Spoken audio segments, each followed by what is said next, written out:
Assalamualaikum warahmatullahi wabarakatuh. Bagaimana kabar kalian? Semoga kabar kita semuanya dalam keadaan fantastis. Alhamdulillah, bulan keempat ini sudah mau masuk ke bulan yang kelima. Namun alangkah baiknya, yuk kita pelajari asal-usul penamaan bulan keempat ini atau bulan April. Bulan April atau bulan keempat dalam kalender Masehi Gregorian memiliki asal-usul yang menarik namun jarang diketahui oleh banyak orang. Tidak banyak yang menyadari sebutan bulan April dalam sejarah kalender Masehi Gregorian telah mengalami perubahan yang signifikan. Dari hanya memiliki 10 bulan pada awalnya menjadi 12 bulan seperti yang kita kenal saat ini. Perjalanan sejarah penamaan bulan April dalam kalender Masehi Gregorian membawa kita ke akar kata April itu sendiri. Terdapat beberapa spekulasi mengenai asal-usulnya.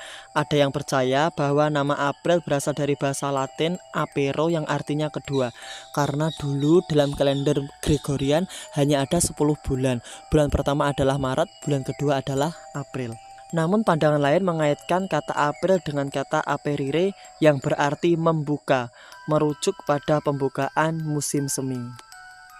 Ada juga yang mengatakan kalau nama bulan April itu diambil dari nama Dewi Cinta dalam mitologi Yunani, yaitu Dewi Aphrodite atau Aphrodite. Bagaimana kisahnya? Yuk langsung aja kita bahas bareng-bareng. Yang akan diceritakan di sini bukan full kisah kehidupan Aphrodite dari awal sampai akhir ya, karena sangat panjang sekali. Kalau kalian mau, kalian boleh komen di bawah untuk dibahas tentang Aphrodite lebih lengkap. Namun yang akan kita bahas kali ini adalah tentang kelahiran Aphrodite itu sendiri. Kelahiran akar nama dari kata April itu sendiri. Kelahiran Dewi Aphrodite.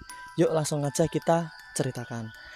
Kita mulai dari awal banget, yaitu awal mula penciptaan dunia versi mitologi Yunani. Pada awalnya tidak ada apa-apa atau kehampaan atau void. Kemudian dari void itu berubah menjadi chaos atau kekacauan. Dari kekacauan itu atau yang lebih kita kenal dengan Big Bang, lahirlah 4 dewa-dewi purba. Yang pertama ada Dewi Gaia, yaitu adalah Dewi Bumi. Yang kedua ada Dewa Tartarus atau Dewa Neraka. Yang ketiga ada Dewi Nyx, Dewi Malam. Dan yang terakhir ada Dewa Erebus atau Dewa Kegelapan. Saat itu belum ada siapa-siapa, hanya ada 4 dewa-dewi purba itu. Namun Gaia memiliki keinginan untuk hamil. Dan secara ajaib, si Gaia bisa hamil secara sendirinya tanpa dibuahi oleh siapapun. Pokoknya kalian bayangkan sendiri ya, hamil secara sendiri dan melahirkan juga sendiri. Nah, dari kehamilannya itu, Gaia itu melahirkan beberapa anak. Dan salah satu anaknya yang paling terkenal adalah Uranus alias Dewa Purba Langit. Nah, Uranus ini anaknya sendiri nanti akan jatuh cinta kepada ibunya, yaitu Dewi Gaia atau Dewi Bumi. Akhirnya mereka pun menikah. Pernikahan sedara di dalam mitologi Yunani sudah menjadi hal yang biasa. Jadi kalian jangan kaget ya. Uranus ini anaknya menikah dengan ibunya sendiri, yaitu Dewi Gaia. Dari pernikahannya itu, Gaia dan Uranus memiliki anak yang disebut sebagai Titan. Titan itu adalah raksasanya raksasa. Dan Uranus bangga memiliki anak seorang Titan.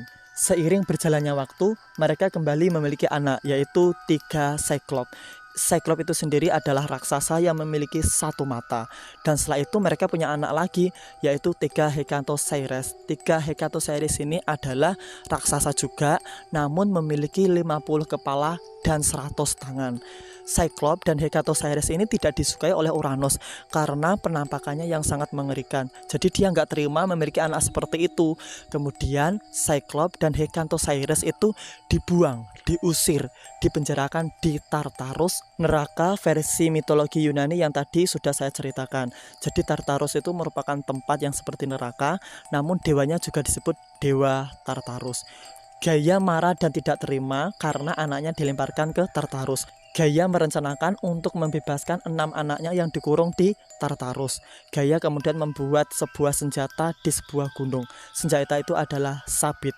Setelah senjata itu jadi, Gaia pun mengutus salah satu anaknya yang Titan tadi, yaitu bernama Kronos alias Titan Waktu, untuk membunuh suaminya alias anaknya sendiri.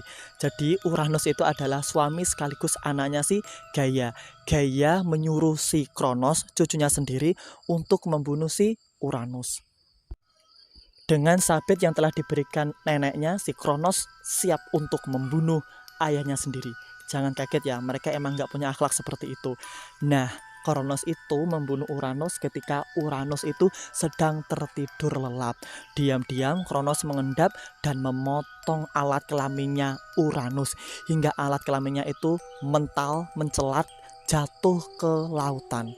Darah yang menyembur itu kemudian menjadi Nim atau spirit yang menguasai alam tertentu kayak perilah, dan juga menjadi Furis atau dewi pembalasan dendam.